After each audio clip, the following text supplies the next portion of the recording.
As a fellow furry, I can say this confidently. Sometimes the fandom is fucking annoying.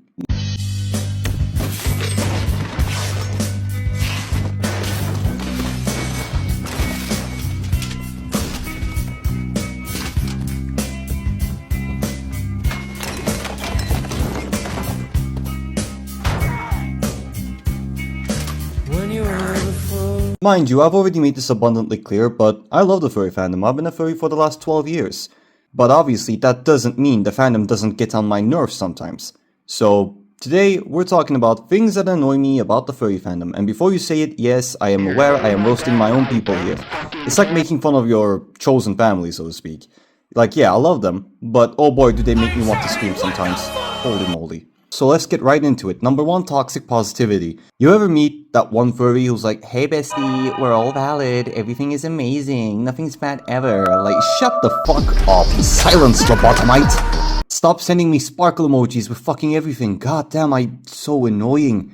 Look, being positive is good. I try to be positive myself. But if your solution to everything is just slapping a rainbow sticker on it and hoping for the best, you're not helping. You're not fixing shit. Congratulations.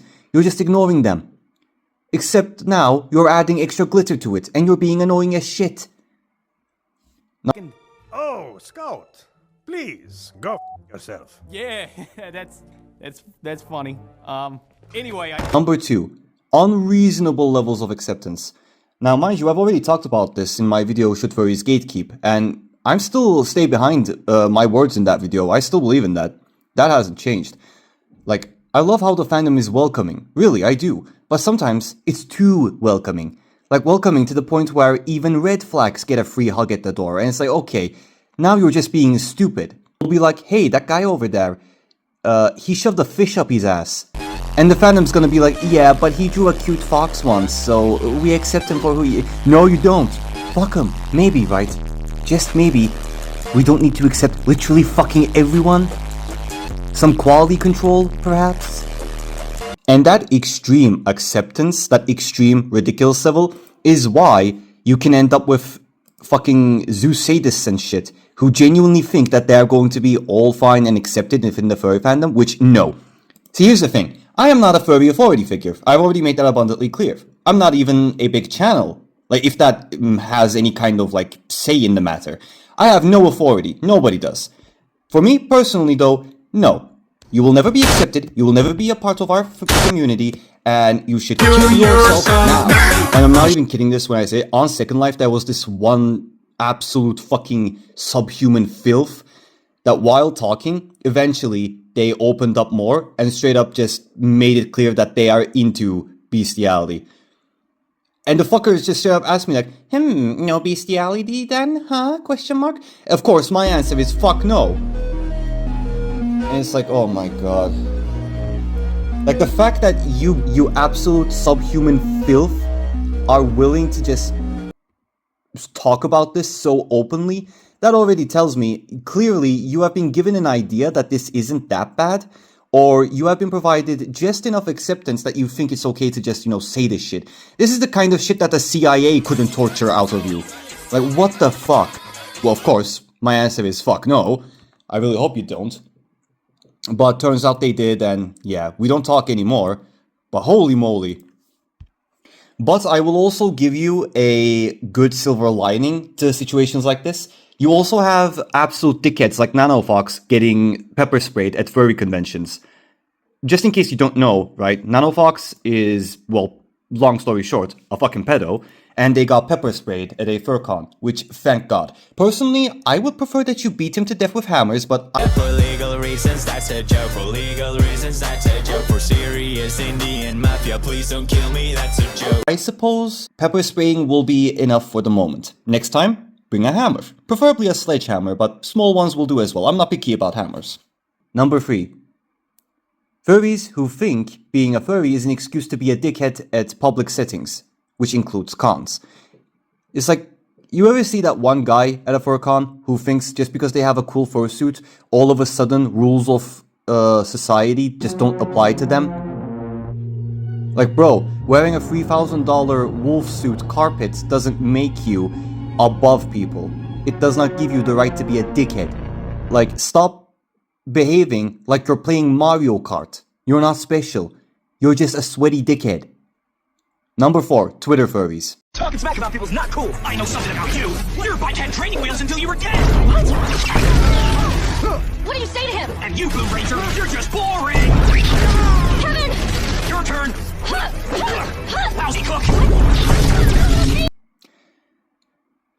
Do I need to say anything extra? Like, yes, if you are, like, here's the thing, right? I've literally taken this to a degree, right? If I speak with a fellow furry and I see that they have a Twitter account, immediately that's one tick right there. If you get 2 more, you're out.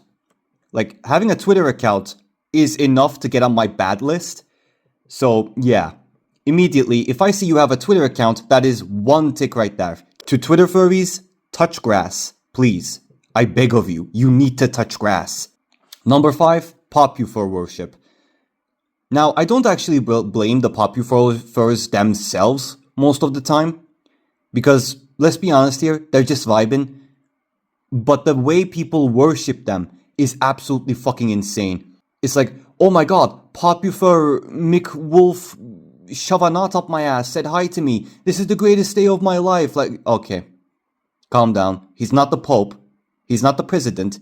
He's not Obama. Let me be clear. He's just some guy in a coyote suit who also happens to be bad at paying taxes. That one I actually kind of like. Remember, taxation is theft. Stop treating these people like they are royalty.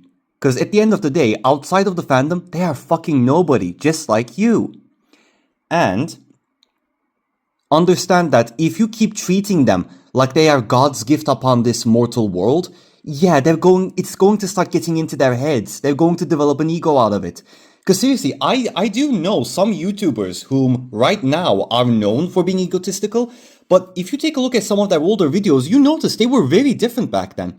Your popularity is one hell of a drug, and it can make you behave in ways that you normally would not, because it just makes you delusional. Number 6, the everything has to be sexual crowd. Alright, let's talk about the hypersexual furries now.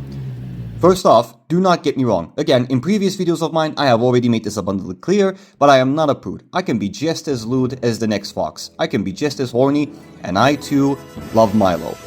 But here's the thing. There's a time and a place.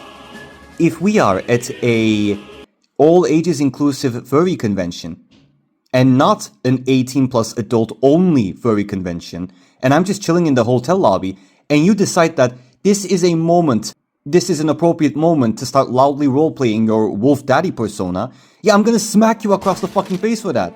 Stop. I'm trying to eat my Big Mac in peace. Leave me alone. Not everything has to be a yiff joke. Like sometimes I just want to talk about cool nature related stuff. Instead of ooh nothing in the background. Shut up. You're not funny. You're not edgy. You're just making people uncomfortable. You cum-brained imbecile. And that's coming from someone who is literally dressed like a fucking grey wolf. In a kimono fursuit. I am the one who made Joker Boy Kisser. So coming from me, that says something. Number 7, the bar cap. Alright. The bar cap, in theory, it is supposed to be a little social tool where furries can meet up, make friends, and maybe even find local events, while also potentially dating and finding love and so on. Which, you know, I actually agree with that. I've already talked about Bark. I don't necessarily hate Bark. I myself still use it because unfortunately it's pretty much the only option we have. Now some of you may be thinking, but what about Furzu? No. In practice, it's basically Grindr with tails. You log in, like, oh cool, maybe I'll meet a buddy who also likes to draw a fox, who also likes nature.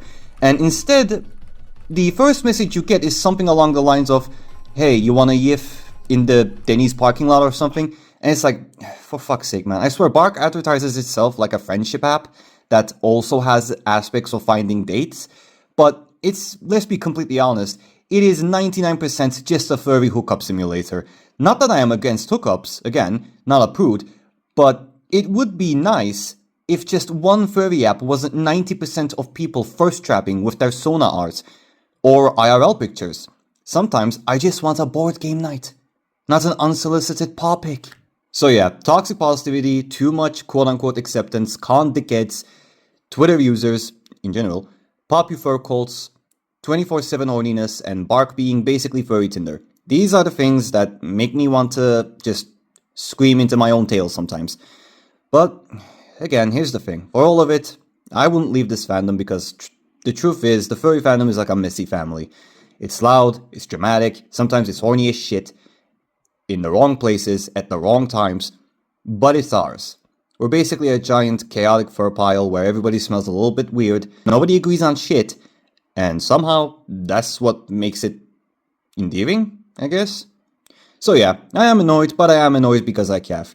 And because, let's be real, I'll probably log off after this rant and immediately go look at some Milo Rule 34.